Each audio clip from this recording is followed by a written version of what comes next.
Bonsoir à toutes et à tous, bienvenue dans Caraïbes. Ce soir, focus sur Haïti, un pays en proie à la violence des gangs armés. Le Conseil présidentiel de transition en place depuis un an n'a pas réussi à ramener l'ordre. Nous dresserons le bilan de cette présidence collégiale atypique. Nous irons ensuite en République dominicaine où la chasse aux sans-papiers se poursuit jusque dans les hôpitaux. La mesure vise en particulier les haïtiennes enceintes accusées d'engorger les maternités. Pour réagir à ces actualités, nous recevons deux invités, Claude Joseph, ancien Premier ministre d'Haïti, et également de Paris, Jacques Nézy, docteur en sciences politiques. Bonsoir à tous les deux.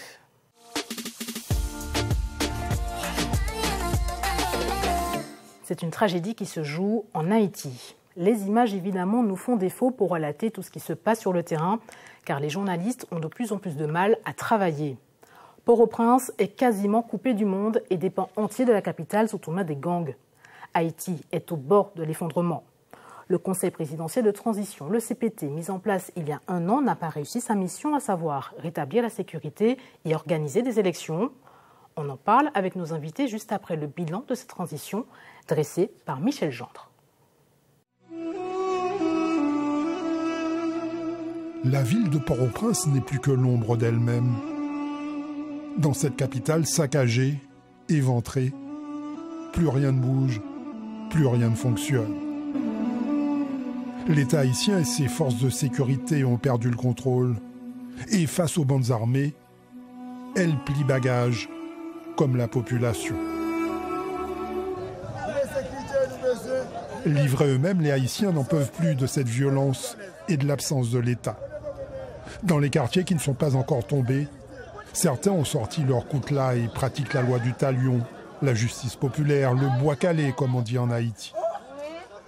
La colère enfle. On manifeste bruyamment son exaspération à l'encontre des membres du CPT, le Conseil présidentiel de transition. Nous avons besoin de sécurité, nous avons besoin de manger, nous avons besoin de côté pour nous dormir, nous avons besoin de santé. Si nous venons dans l'État pour venir servir l'État, nous ne sommes pas qu'à prendre responsabilité, virer de aller. Nous avons un président qui a 7 têtes là-dedans. Mes amis, le pays n'est pas capable encore. Il y a un an, une présidence collégiale a été installée pour remplacer le très contesté Premier ministre, Ariel Henry. Ce CPT, ce Conseil présidentiel de transition, apparaissait comme la solution pour garantir l'inclusion des différentes forces politiques du pays. 9 conseillers présidents, dont 7 avec droit de vote, étaient adoubés. Les parrains de cette solution, à savoir la CARICOM et les États-Unis, espéraient transcender les clivages avec cette formule inédite. La présidence tournante devait permettre aux acteurs haïtiens d'aller de l'avant et d'avancer sur les chantiers prioritaires. Nous levons nos verres, tous, pour le travail qui nous reste à faire à Haïti. Le rétablissement de la sécurité et l'organisation des élections. Le premier bagage qui est important pour nous, c'est cohésion entre nous. Le bagage qui est important pour nous, c'est cette volonté, cette détermination à dépasser les chapelles, dépasser les conflits et arriver par consensus. La mise en place de cette présidence collégiale, on doit se le rappeler, avait laissé plus d'un sceptique, ce qui est parfaitement compréhensible puisqu'il s'agit d'une expérience vraiment nouvelle dans l'histoire politique récente du pays. Heureusement, les 9 conseillers présidents ont su prendre la mesure du défi. Il n'y a plus de place pour les divisions. Il faut s'unir pour gagner la lutte contre l'insécurité. Au nom du Conseil présidentiel de transition, je renouvelle mon engagement pour établir la paix. Évidemment, la méthode Coué n'a pas fonctionné. Les vieux démons ont vite rattrapé les conseillers présidents. Assoiffés de pouvoir, ils n'ont pas su se dépasser. Certains se sont même englués, décrédibilisés dans un scandale de corruption. À l'aune de cette première année au pouvoir, l'échec est manifeste. Cette présidence à 9 têtes s'est fait remarquer par son immobilisme.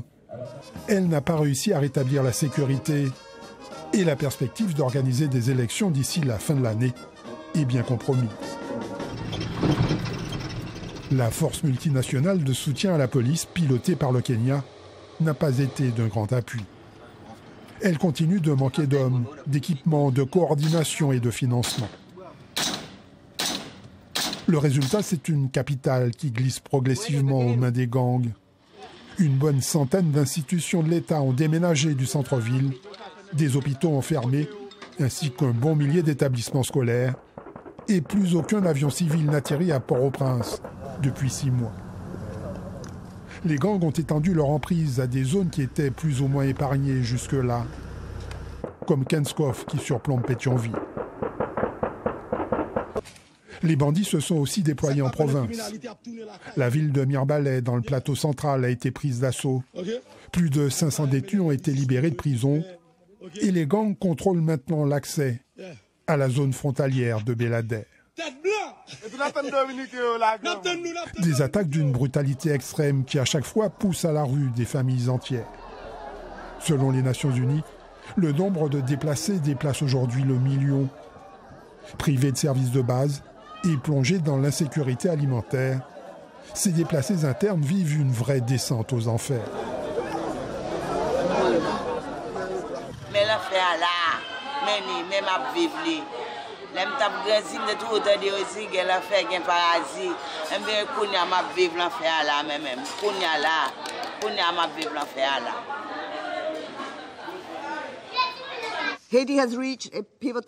Haïti se trouve à un moment charnière. Comme je l'ai toujours dit, nous approchons de point de non-retour. Alors que la violence des gangs continue de se propager dans de nouvelles zones du pays, les Haïtiens vivent dans une vulnérabilité de plus en plus grande et sont de plus en plus sceptiques sur la capacité de l'État à répondre à leurs besoins. Il faut le dire, sans aide internationale décisive et concrète, la situation sécuritaire peut ne pas changer. Haïti pourrait faire face à un chaos total. Si la responsabilité de ce naufrage incombe avant tout aux forces politiques haïtiennes, la communauté internationale a sa part de responsabilité. Ces tergiversations et ces promesses non tenues n'ont fait qu'aggraver la situation. Pour aller plus loin, retrouvons à Paris Jacques Nézy, politologue haïtien et ancien journaliste, et également Claude Joseph, ancien Premier ministre d'Haïti. Bonsoir à tous les deux. Monsieur Claude Joseph, quel bilan faites-vous de cette première année de transition? Le Conseil présidentiel de transition a échoué, piteusement échoué, et à plusieurs égards. Sur le plan sécuritaire, les conditions sécuritaires, on observe en réalité une détérioration des conditions sécuritaires à un rythme incommensurable, impensable et inimaginable.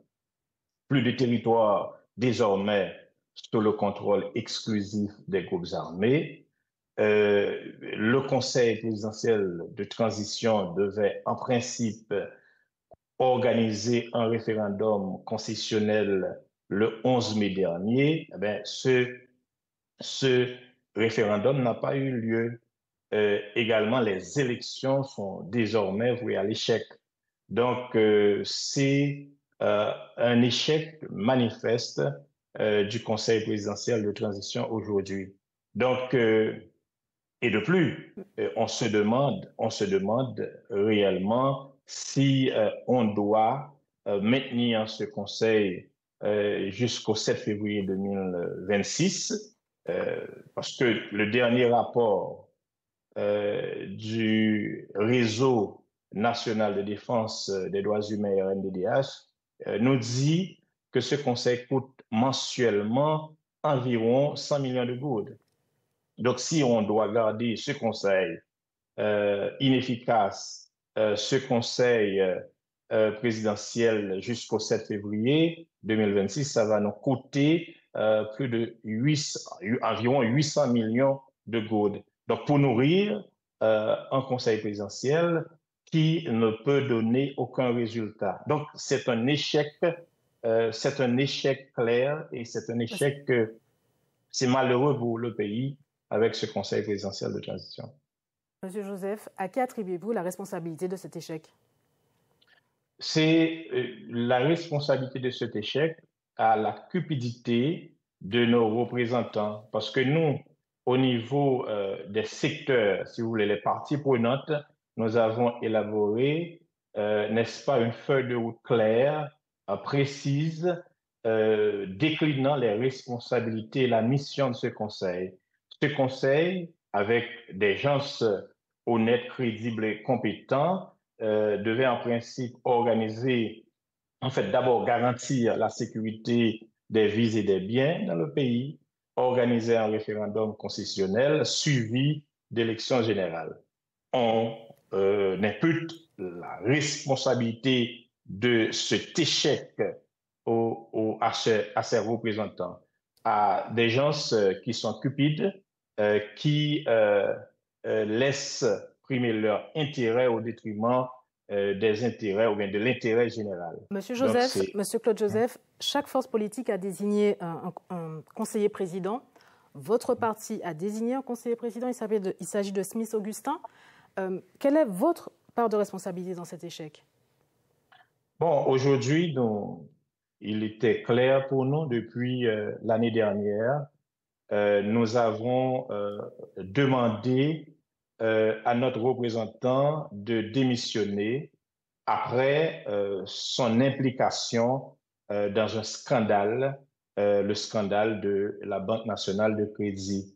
Donc, nous avons demandé sa démission, pas parce que nous savions qu'il était coupable, mais parce que le processus était déjà trop fragile. Et donc, il ne l'a pas fait. Et depuis lors, nous avons pris une distance par rapport à ce conseil. Et aujourd'hui, c'est la responsabilité de M. Smith Augustin et des autres secteurs qui l'ont supporté malgré ce scandale de corruption. Jacques Nézy, les élites politiques sont-elles responsables de cette débâcle? Évidemment, les élites haïtiennes sont totalement responsables de cette catastrophe, parce que dans un premier temps, on peut le dire, c'était une catastrophe annoncée, puisque les partis politiques qui sont partie prenante à la structuration, à la proposition du Conseil présidentiel de transition, avaient déjà montré leur incapacité à sortir Haïti de ce trou noir. Puisqu'il faut le rappeler, la majorité de ceux ou des partis politiques qui sont acteurs, qui sont partie prenante du Conseil présidentiel de transition, avaient déjà fait leurs preuves depuis Jovenel Moïse, Michel Martelly. Donc le Conseil présidentiel de transition, c'est un ramassis, on peut dire, d'ensemble d'organisations partisanes qui ont échoué et qui se sont coalisées pour proposer une alternative au départ d'Ariel Henry, parce qu'il faut le souligner, depuis le départ de Jovenel Moïse, pas le départ, l'assassinat du président Jovenel Moïse, Haïti n'a pas d'élu légitime qui le gouverne. Donc, à la suite de compromis, ce Conseil présidentiel de transition a été formé, mais il faut le dire, et sans cap clair. C'est vrai que sa feuille de route, c'était d'organiser des élections, de sévir contre la toute-puissance des gangs. Or, ce qu'on observe, c'est que les gangs sont de plus en plus puissants. Deuxièmement, ce qu'on observe, c'est l'isolement d'Haïti, puisqu'il n'y a aucun vol commercial en Haïti. Troisième élément, c'est que les gangs gagnent davantage de terrain. Il faut le souligner, à leur actif, il y a Paco, il y a des quartiers résidentiels qui sont aujourd'hui complètement désertés par les populations. Il y a Mirbalais. Et puis, quatrième élément, c'est que la police nationale se montre de plus en plus impuissante à contrer la puissance des gangs. Et puis, il faut l'indiquer que ce Conseil présidentiel de transition montre bien qu'il est incapable, qu'il ne dispose d'aucune capacité à résoudre la crise malgré l'appui de la force multinationale, puisque à côté de l'isolement d'Haïti, à côté de ce que j'appelle la trivialisation de la question haïtienne, c'est-à-dire c'est une question qui est complètement banalisée, qui n'est pas priorisée par la communauté internationale, mais les acteurs locaux, certains, pensent qu'il faudrait trouver une alternative au départ du Conseil présidentiel de transition. Monsieur Nézy, justement, est-ce qu'Haïti était prête et encore prête à ce type d'expérience consensuelle de Conseil présidentiel de transition avec 9 membres? C'était très difficile de réussir cette expérience, d'autant plus que sur les 9 membres du Conseil présidentiel de transition, peu d'entre eux avaient cette possibilité de travailler ensemble. Et puis, il faut le souligner que la politique en Haïti, c'est une activité lucrative. Donc, il faudrait, pour que cela réussisse, il faudrait trouver des personnalités politiques, des figures politiques qui tentent de trouver un sursaut collectif à dessiner un chemin de sortie de la crise. Or, ces acteurs politiques considèrent la politique comme étant une activité ou une source d'accumulation rapide, de prédation et de capture des ressources de l'État. Monsieur Claude Joseph, vous l'avez rappelé, il n'y a pas eu d'élection en Haïti depuis 2016. Est-ce réellement envisageable d'organiser des élections à la fin de cette année, comme c'est prévu? Bon, avec ce conseil présidentiel de transition, il y aura pas d'élection. Il n'y aura pas d'élection parce que c'est un conseil présidentiel qui est discrédité. C'est un conseil présidentiel qui n'a aucune légitimité d'engager le pays dans des chantiers aussi importants que les élections. Jacques Nézy, la transition doit s'arrêter normalement le 7 février 2026. Est-ce qu'Haïti est un État défaillant, un État failli, ou est-ce qu'il est en passe de le devenir?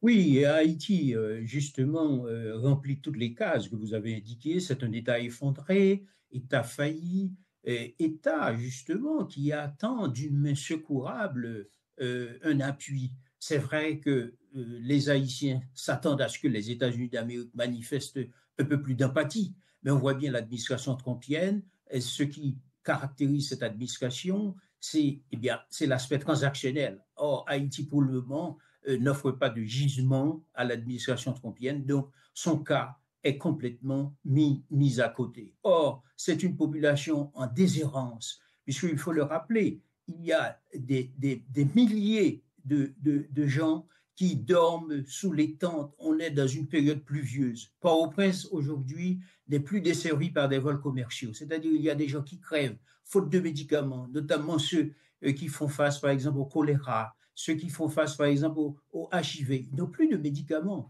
Donc, Haïti, aujourd'hui, on peut dire c'est un cimetière à ciel ouvert, mais complètement oublié, complètement marginalisé, parce que Haïti, ne remplit pas les conditions telles que aujourd'hui on voit bien la définition de la nouvelle carte géopolitique tend à se préoccuper vers la situation russo-ukrainienne alors qu'il y a une situation désastreuse sur le plan humanitaire qui attend une solution de la part de la communauté internationale. C'est vrai que les Haïtiens ils sont pour quelque chose, puisque ce sont eux qui ont armé les gangs, mais les armes ne viennent pas d'Haïti, ces armes viennent des États-Unis d'Amérique. Donc c'est dire qu'il y a un laxisme du côté américain et qu'il y a aussi, c'est l'hypothèse la plus plausible, qu'il y a aussi une connivence de la part de la République dominicaine. Mais il faut une force internationale musclée et pour mater les gangs en attendant la définition d'une solution alternative. Donc au résumé, c'est un État failli, effondré, et puisque là encore, aujourd'hui, on voit bien que le Conseil présidentiel de transition assiste impuissant à la toute montée en puissance des gangs, puisque les populations haïtiennes sont totalement résignées et sont soumises aux caprices, il faut le dire. Aujourd'hui, la communauté internationale tend à qualifier les organisations de terroristes, mais ce n'est pas la qualification qu'il faut seulement, il faut aussi une intervention musclée qui accompagne les Haïtiens en vue de sortir de cette crise. Monsieur Nézy, vous avez parlé à l'instant de la République dominicaine, vous faites une transition toute trouvée vers le deuxième reportage de cette émission. Depuis un mois, des femmes enceintes craignent de se rendre dans les maternités de la République dominicaine. Une Haïtienne de 32 ans est même décédée le 9 mai après avoir tenté d'accoucher seule chez elle par peur d'aller à l'hôpital et d'être expulsée. Des agents de l'immigration montent désormais la garde dans les hôpitaux. Le président Louis Abinader a ordonné que les patients en situation irrégulière soient reconduits à la frontière après avoir reçu des soins. Cette mesure vise en particulier les Haïtiennes enceintes accusées d'engorger les maternités. Il y a 4 ans, le gouvernement Abinader avait déjà mené une chasse aux femmes enceintes sans l'institutionnaliser. Revoyons ce reportage encore d'actualité de Michel Gendre et Marc-François Calmot. Après 9 mois de grossesse, ce n'est plus qu'une question d'heure pour ces futures mamans haïtiennes. L'accouchement est imminent. Les premières contractions sont là.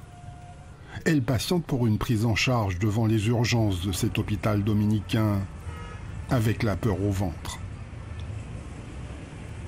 Ce ne sont pas les douleurs qui les inquiètent, mais l'éventuelle apparition de ce gros bus jaune de l'immigration. Pour les sans-papiers haïtiens, cet ancien bus scolaire est synonyme d'arrestation et d'expulsion.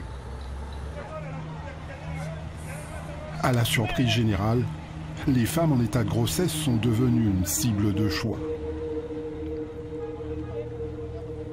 Ces images de rafles autour des hôpitaux et maternités ont surpris et enflammé les réseaux sociaux. Des femmes en situation délicate, toutes d'origine haïtienne, sont pourchassées, attrapées, embarquées et expulsées du jour au lendemain au motif qu'elles sont en situation irrégulière.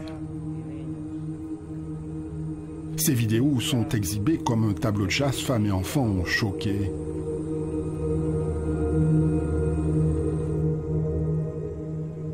Pour cette militante des droits des Dominicains d'ascendance haïtienne, les autorités cherchent à susciter et entretenir la peur. C'est une manière d'exercer une sorte de violence psychologique, de pression psychologique sur ces personnes. Mais c'est aussi une forme de menace. La maternité dans ce pays est d'un certain point de vue très protégée, très sacrée. Donc, quand tu vois qu'un pays qui protège autant ses femmes en état de grossesse fait cela à d'autres femmes, regarde cette politique qu'ils sont en train d'appliquer. C'est comme si les Haïtiennes ne valaient rien, comme si elles ne sont pas des personnes, comme si le gouvernement donne la permission pour que l'on déshumanise la femme. Je veux te dire que je n'ai jamais été enceinte, mais cela me fait mal ici. Ça me fait mal aux entrailles.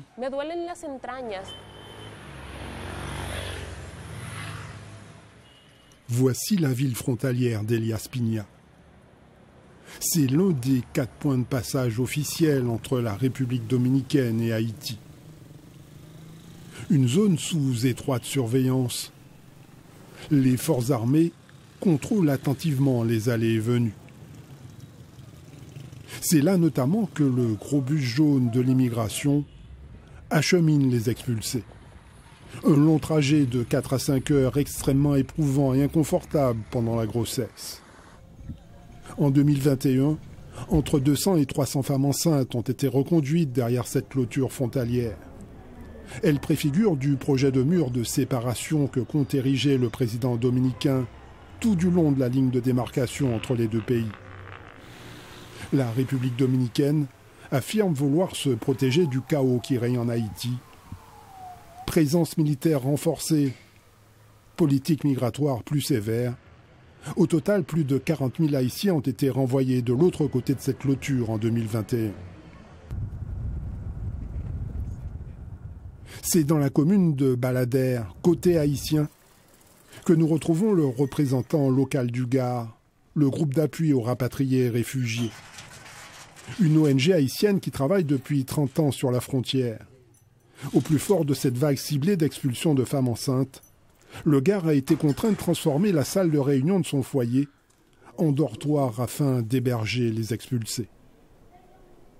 On a déjà accueilli ici une douzaine de femmes enceintes. Une douzaine de femmes enceintes rapatriées de la République dominicaine. Les agents de l'immigration dominicaine les ont appréhendées et, à l'intérieur même des hôpitaux. Donc c'était choquant. Et appréhendées, mises dans un bus immédiatement. Et elles ont vécu un jour en prison et dans des situations vraiment infrahumaines. Donc c'était vraiment choquant. Certaines d'entre elles pleuraient et d'autres montraient une certaine inquiétude pour leur santé. Et également, c'est des personnes qui ont laissé en République dominicaine des enfants et elles ont également laissé leur mari, leurs biens, tout ça. Donc, elles étaient très attristées. Pour moi, à mon avis, c'est la ligne rouge, ce qui vient de se passer là, pour des raisons purement humanitaires. Pour des raisons purement humanitaires. Ce n'est pas qu'on veuille dire que la République dominicaine doit prendre à charge les soins de santé des gynéco-obstétriques des femmes haïtiennes, absolument pas. Mais cependant, qu'une femme qui vient de subir une césarienne, eh bien, que ces femmes soient arrêtées, malmenées et conduites à la frontière dans des conditions infrahumaines, ça, je pense que ça dépasse les limites des relations entre deux pays. C'est quelque chose qui doit attirer l'attention de tout le monde.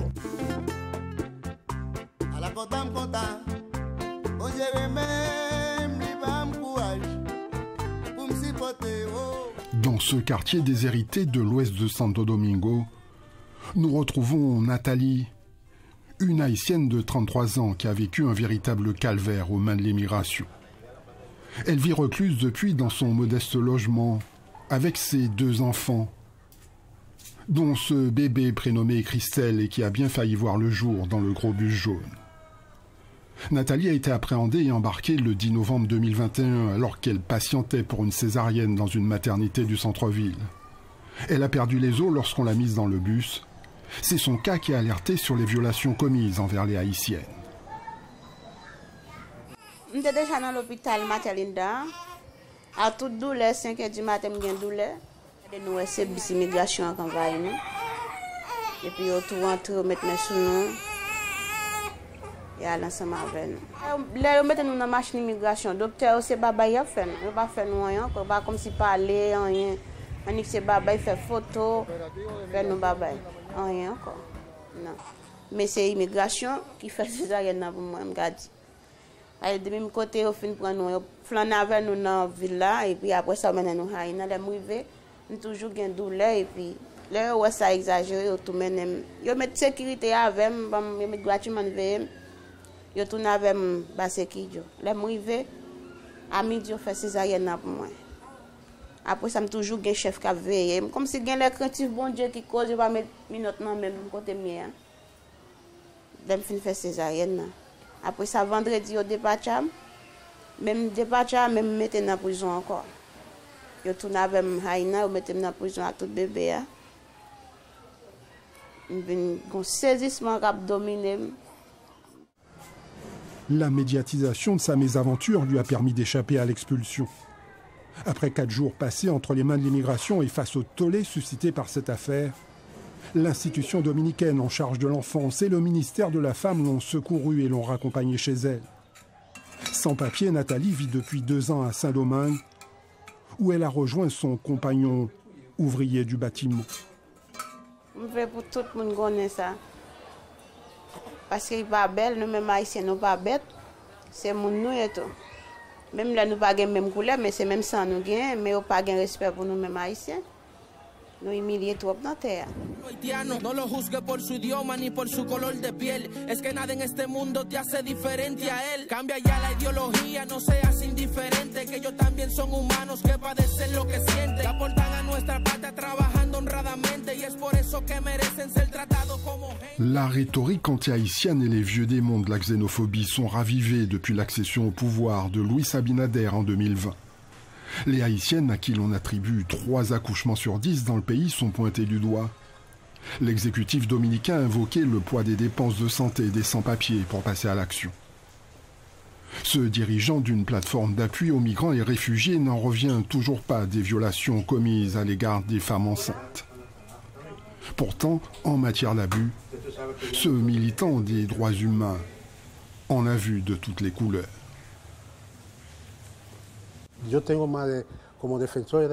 Comme défenseur des droits humains, j'ai passé plus de 35 ans à travailler cette question. Et jamais dans ma vie, j'aurais imaginé que la République dominicaine aille à cet extrême. Et pourtant, nous avons déjà passé des situations difficiles ici dans ce pays. La loi d'immigration, son règlement d'application 285-4, établit que les enfants, les femmes en état de grossesse, les handicapés, les personnes âgées ne doivent pas être expulsées. Elles ne doivent pas être détenues et expulsées. Donc, ils sont en train de violer les lois et les normes. C'est une situation qui n'a jamais été vue en République dominicaine. Arrivé à cet extrême, nous, en tant que militants des droits de l'homme, nous comprenons que l'État puisse rapatrier les personnes en situation irrégulière. Il a le droit, c'est la souveraineté de l'État. Mais quand souverainement, tu signes un accord international disant que tu ne vas pas faire ça, et qu'aussi ta Constitution établit que la santé est un bien fondamental, tu ne peux pas venir faire ça. Au siège du Mouda, le mouvement des femmes dominicaines haïtiennes, cette chasse inédite et dénigrante préoccupe au plus haut point. Cette organisation, créée il y a plus de 30 ans par Sonia Pierre, embrasse la cause des femmes qui souffrent de discrimination dans le pays. De nombreuses dominicaines d'ascendance haïtienne sont marginalisées. Elles n'ont pas accès à l'éducation, aux soins de santé, à l'emploi faute d'actes de naissance et de papiers d'identité. La mesure prise à l'encontre des femmes enceintes ne ferait qu'aggraver la stigmatisation de cette population vulnérable. C'est comme une espèce de persécution envers les femmes. Nous la qualifions de violence sexiste, violence de genre, de la part de notre président. Ici, il y a des Dominicains d'ascendance haïtienne. Il y a des migrants qui résident ici depuis de nombreuses années et qui sont inscrits il n'y a pas si longtemps dans un processus de régularisation des migrants. Donc, il faut tenir compte de tout cela avant d'agir et non prendre des décisions de manière arbitraire et discriminatoire. L'exclusion, la discrimination et la non-reconnaissance des droits de cette population, ici en République dominicaine, c'est le message très clair qu'il a envoyé. Il est le président des Dominicains et non des Haïtiens, et il le dit clairement. Nous, dans notre pays, nous sommes en train d'appliquer la loi d'immigration et nous le faisons dans le respect des droits humains. En cas d'excès, nous corrigeons, mais simplement, le système de santé de la République dominicaine ne peut pas desservir deux pays, seulement un pays. Et c'est pour ceux qui payent les impôts, les Dominicains et les Dominicaines. Par populisme ou opportunisme, l'occupant du palais présidentiel n'hésite plus à arborer l'étendard des nationalistes. Comme eux, ils jouent des peurs causées par la déliquescence de l'État haïtien et l'emprise des gangs sur le pays voisin. Luis Abinader s'est déjà accaparé du projet de mur frontalier cher à l'extrême droite dominicaine. Il a élargi les opérations de l'immigration aux femmes enceintes. Des mesures d'exclusion souhaitées et assumées notamment par cet homme, Pellegrin Castillo. Il est l'une des têtes pensantes de la Force nationale progressiste, un FN local, qui depuis 30 ans distille un discours anti-haïtien dans la société et les sphères du pouvoir. Abinader est en train de défendre en toute responsabilité son pays. Ici, nous ne sommes pas en train de parler de flux de migration. Ici, nous sommes en train de parler de transfert massif, avec occupation du territoire. Si une femme est enceinte et qu'elle n'est pas en travail d'accouchement, rien n'empêche, rien dans notre législation et les conventions internationales qu'elle soit rapatriée dans son pays. S'il y a des droits qui sont violés, ce sont les droits des Dominicains. Voici le siège de la Direction générale des migrations. C'est ici que l'on délivre tous les documents pour séjourner en République dominicaine. C'est aussi ici que se préparent les opérations de contrôle migratoire et d'expulsion. Les rapatriements d'Haïtiens ont augmenté de plus de 30% en 2021. Son directeur en poste jusqu'en juin 2022 assumait pleinement devant notre caméra les opérations menées à l'encontre des femmes enceintes. La loi à aucun moment n'interdit d'expulser les femmes enceintes. Tous ceux qui sont en situation irrégulière en République dominicaine, qu'on soit en état de grossesse ou pas, doivent partir du pays. C'est un droit de la nation. Le règlement d'application de la loi, qui ne peut à aucun moment être au-dessus de la loi, dit que les femmes enceintes ne doivent pas être détenues. Mais nous ne les détenons pas. Nous les attrapons et nous les renvoyons dans leur pays. Une subtilité dont lui seul a le secret. Pour justifier en tout cas ces opérations, le patron de l'immigration invoque la saturation des hôpitaux, la charge sur le budget de la santé et la préférence nationale. Malheureusement, les hôpitaux sont arrivés à un tel niveau que notre système de santé et le budget national ne supportent plus la charge que nous avons. Et même si tu désires aider ton voisin, tu dois d'abord penser à tes enfants. Et le président de la République doit d'abord penser aux Dominicains. Quand tu as un voisin qui te pose problème, Un voisin qui met en danger ta famille. Qu'est-ce que tu fais? Tu te protèges.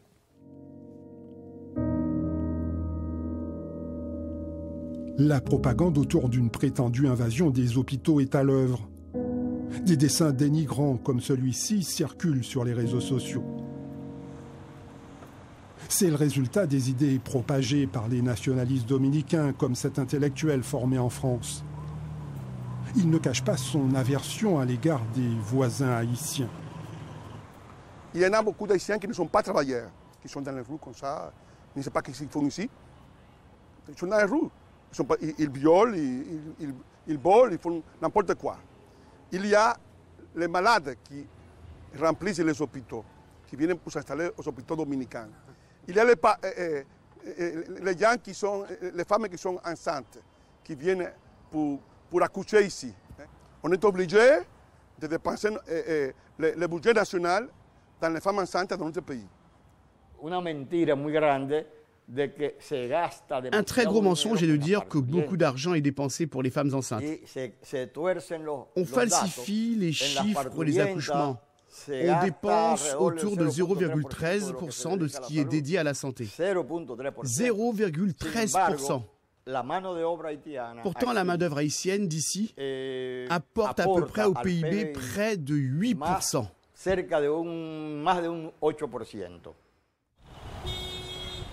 Les autorités se targuent d'avoir fait chuter la fréquentation des immigrés dans les hôpitaux avec ces contrôles migratoires. Plusieurs opérations ont déjà eu lieu dans cette maternité de la capitale. C'est l'un des hôpitaux publics où l'on enregistre le plus de naissances, 10 000 en moyenne chaque année. Les frais d'accouchement y sont gratuits. C'est l'une des structures les plus fréquentées par les femmes d'origine haïtienne. La moitié des accouchements réalisés ici leur sont attribués selon des données de la direction de l'établissement. Évidemment, c'est la loi du silence. Personne ne s'exprime sur un sujet aussi sensible. D'autant qu'une récente disposition du gouvernement cherche à limiter aux seuls soins d'urgence l'accès de l'hôpital aux sans-papiers.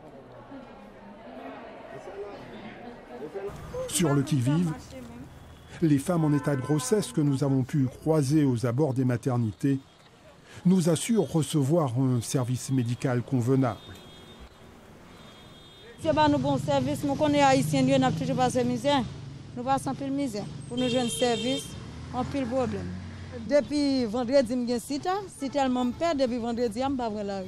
C'est jeudi, je suis allé parce que je suis douleur qui fait me passer, qui fait pas bon l'autre site. Un jour, je suis venu, l'immigration était là, je suis allé. Peut-être que je suis pour un ici qui parle papier, tant que je parle papier, moi-même, je suis longtemps. Longtemps, tant que si mon petit me vient dans terre. Pero je parle papier. Cette enseignante dominicaine connaît bien ce sentiment de peur qui paralyse de nombreuses femmes d'origine haïtienne. La crainte d'être attrapée et expulsée dissuade bon nombre de ses connaissances à se rendre à un rendez-vous médical. Les voisines, les amies, enceintes et sans papier ont peur. Elles paniquent. Il y a beaucoup de femmes qui vont dans les centres médicaux la nuit ou tôt le matin. Parce que si elles y vont la journée ou dans la matinée, elles ont peur d'être expulsées. Y compris ma maman. Elle a passé plus de 40 ans ici en République dominicaine. Ma maman est arrivée dans ce pays à l'adolescence et maintenant c'est une dame de 66 ans. Et elle a peur parce qu'elle n'a pas tous les papiers. Elle n'est pas illégale parce que cela fait plus de 40 ans que ma maman ne va plus en Haïti. Elle a son passeport, mais elle n'a pas de visa. Elle aussi a peur. Cette future maman en robe verte est arrivée à Santo Domingo avec un visa en bonne et due forme. Elle est originaire du sud d'Haïti et peine à obtenir un rendez-vous avec un spécialiste en gynécologie obstétrique.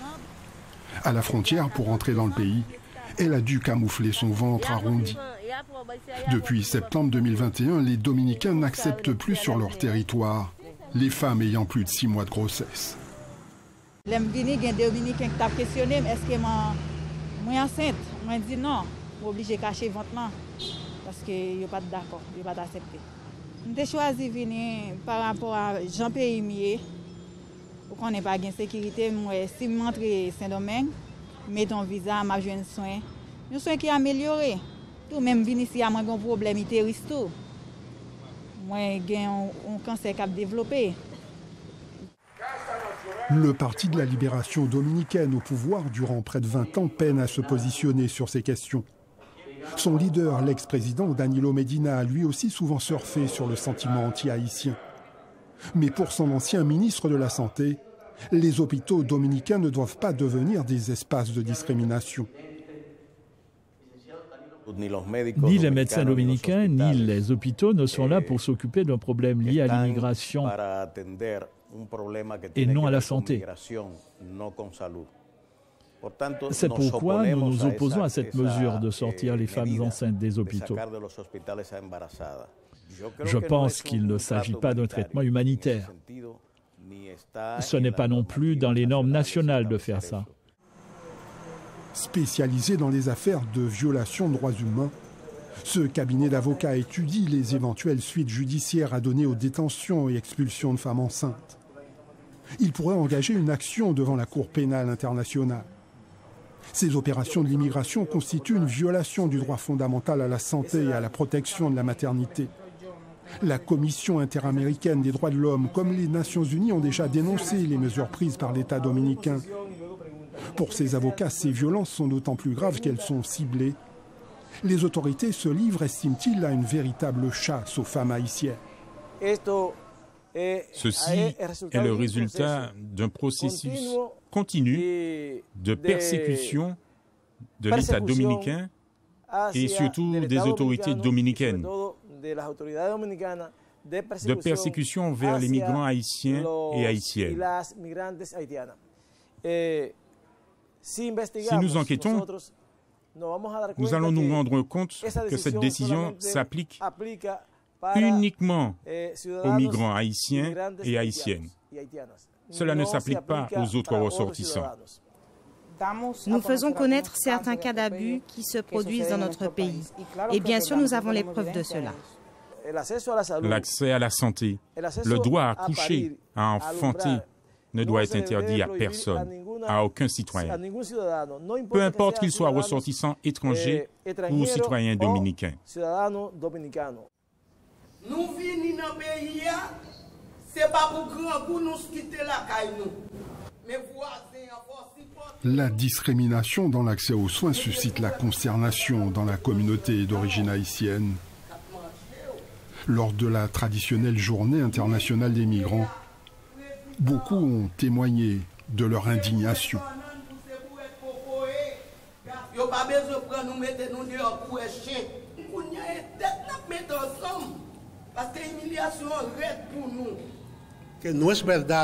Ce n'est pas vrai de dire que nous constituons une charge pour l'économie dominicaine. Et je lance aussi un appel au président de la République dominicaine à suspendre les expulsions. Ça fait mal en dedans peut-être pour femme enceinte ça yo. Il apprend dans l'hôpital femme gros ventre ça yo qu'à accoucher, il apprend. Président, nous demandons une chance pour nous parce que ouais la caille pas bon. Kounya, bon nous chance. Le ciel ne semble pas près de s'éclaircir. L'immigration continue, tambour battant, les rafles de femmes enceintes. C'est l'une d'elles qui a d'ailleurs filmé ces images. Christina venait d'être embarquée dans le gros bus jaune après une échographie dans une maternité de la capitale. Alerté, ce coordinateur de la plateforme d'appui aux migrants et réfugiés a pu établir un appel vidéo avec Christina alors qu'elle se trouvait déjà en détention. La jeune femme entre dans son 9e mois de grossesse. Ah, ok, d'accord. Vous pouvez montrer mon ventre? Vous pouvez montrer mon ventre pour moi enceinte? Ok. C'est à Aina, à une vingtaine de kilomètres à la sortie ouest de Santo Domingo, que sont conduites et retenues toutes les personnes appréhendées. Un ancien centre de vacances a été transformé en lieu de détention pour les étrangers en processus d'expulsion. C'est là que Christina a été parquée avec d'autres Haïtiens, mais plus possible d'établir un contact téléphonique. Elle a 37 semaines de grossesse. Il lui manque seulement 2 semaines pour donner la vie. Le plus probable, c'est qu'elle soit expulsée parce qu'on a arrêté des cas bien pires. Des femmes avec des douleurs, en travail d'accouchement, on les a expulsées. Même des femmes qui ont donné la vie ici à l'intérieur. Cela veut dire que le plus probable, c'est qu'elles soient expulsées. Les violations des droits sont fréquentes derrière cette barrière. Les familles comme les avocats y ont difficilement accès. Des mineurs non accompagnés sont notamment régulièrement appréhendés et détenus ici quand on les prend pour des Haïtiens. C'est le cas de Will Candy, un adolescent de 16 ans qui dispose pourtant de la nationalité dominicaine. C'est un jeune garçon dominicain haïtien déclaré par sa mère dominicaine et par son père haïtien. Quand un enfant naît d'un père ou d'une mère dominicaine, il est dominicain selon la Constitution de la République dominicaine. Là-bas, ils ne détiennent pas un Haïtien prisonnier.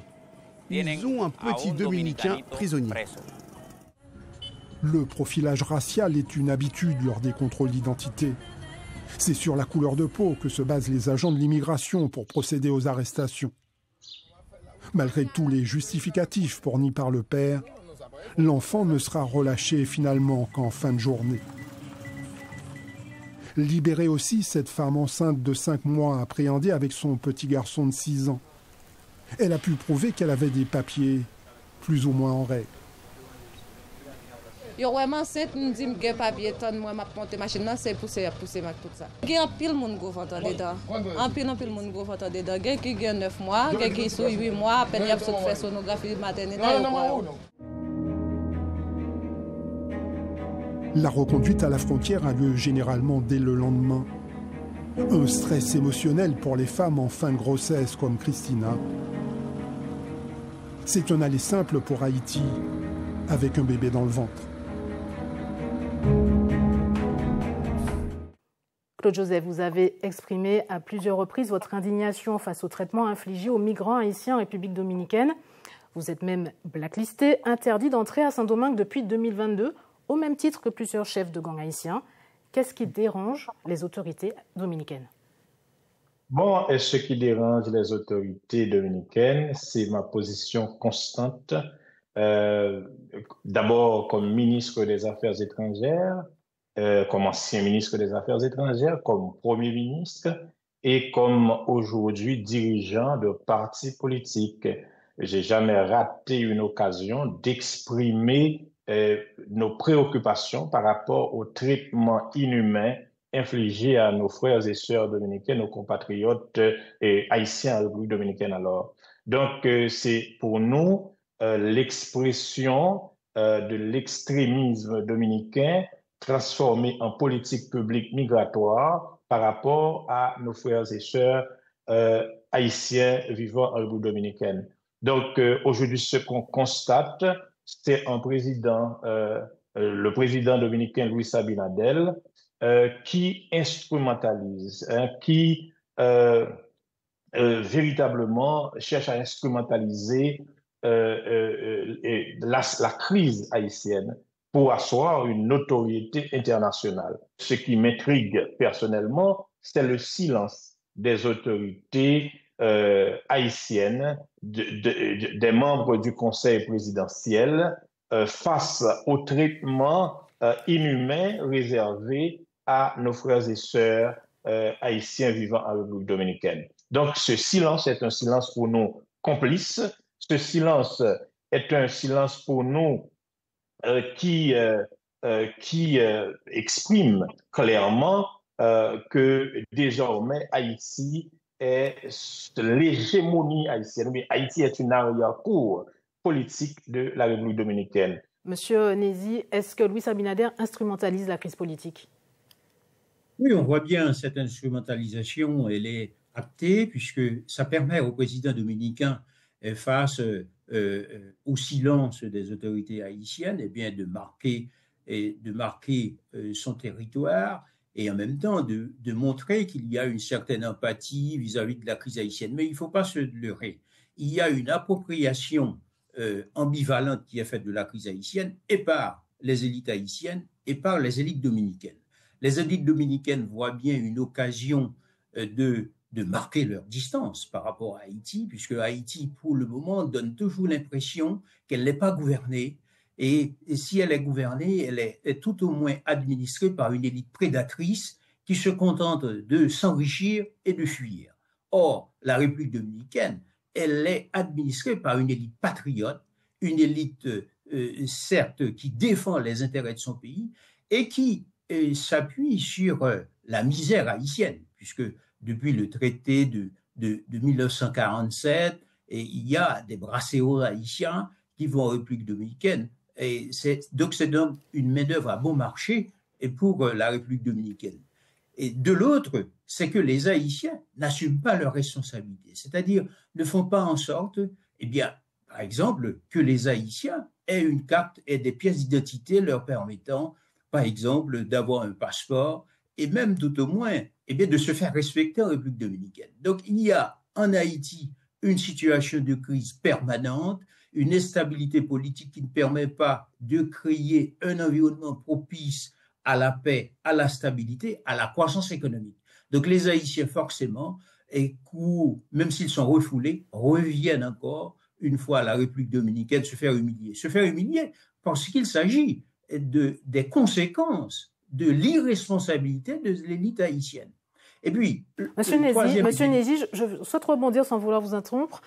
Le président dominicain a ordonné l'expulsion hebdomadaire de 10 000 Haïtiens en situation régulière, a fermé l'espace aérien avec Haïti et depuis un mois, mis en place un protocole de contrôle des sans-papiers dans les hôpitaux publics. Est-ce que la présence de Donald Trump, avec sa politique anti-migrants aux États-Unis, a décomplexé les autorités dominicaines?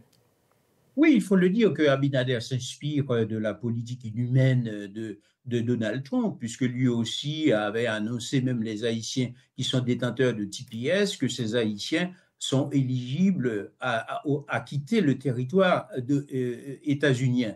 Donc Abinader, d'ailleurs, il construit aussi un mur, comme le fait le président américain. Donc il y a une inspiration, disons, une mise en quarantaine de l'Haïtien pratiquée et par Donald Trump et par Abinader.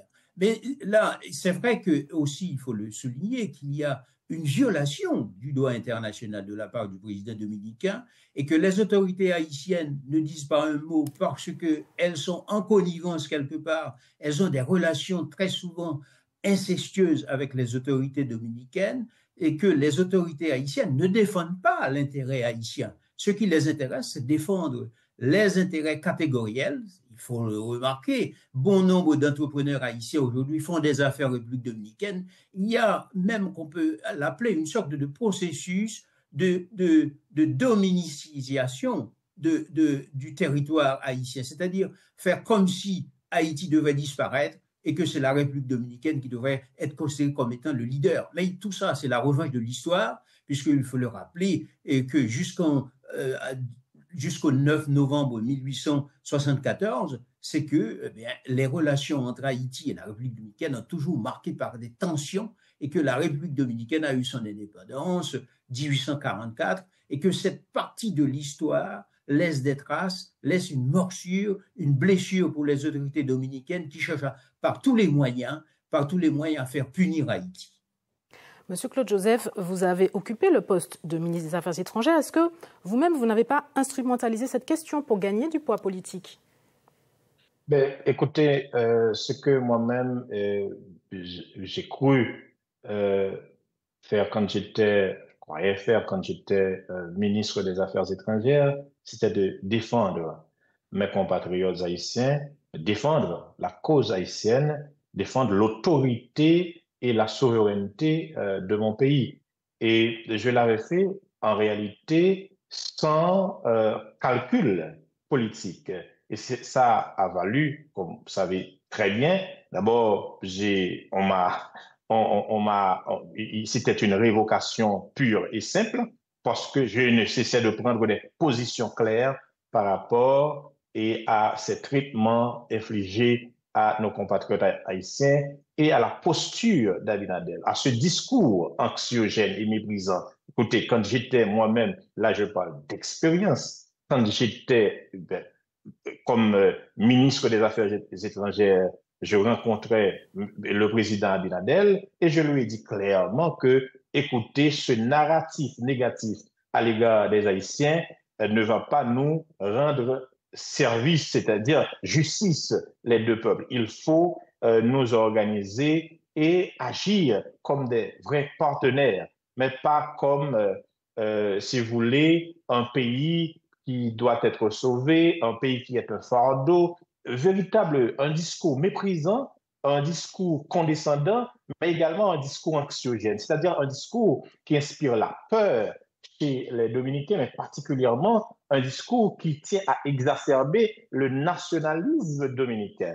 Donc, quand j'étais ministre des Affaires étrangères, la posture que j'ai adoptée était une posture d'homme d'État par rapport à une déviation. Évidemment, comme et professeur Jacques Mézy l'a clairement dit, il y a une complicité au niveau de cette élite haïtienne. Et moi, je parle d'expérience, on peut opérationnaliser cette complicité. Comment on peut l'opérationnaliser? C'est évidemment aujourd'hui l'élite, cette élite, c'est une élite en transit. C'est-à-dire qu'aujourd'hui, les politiciens, ceux qui occupaient des postes importants au niveau de l'État, ils habitent en République dominicaine. Ceux qui ne sont pas évidemment sanctionnés. Parce que moi-même, j'ai été, comme vous avez dit, sanctionné par rapport, je ne dis pas sanctionné, mais j'ai été déclaré persona non grata par rapport à mes positions constantes par rapport à la République dominicaine. Mais évidemment, il faut agir en homme d'État et je savais, quand je prenais ces positions, et je continue de prendre ces positions, il y aurait des conséquences. Il y aurait des conséquences. C'est difficile aujourd'hui de réunir une élite ou bien des politiciens, des anciens responsables sur la question haïtienne, comment elle est traitée par le président Luis Abinadel, mais comment elle est instrumentalisée par le président Luis Abinadel. On ne peut pas parce qu'ils ont peur.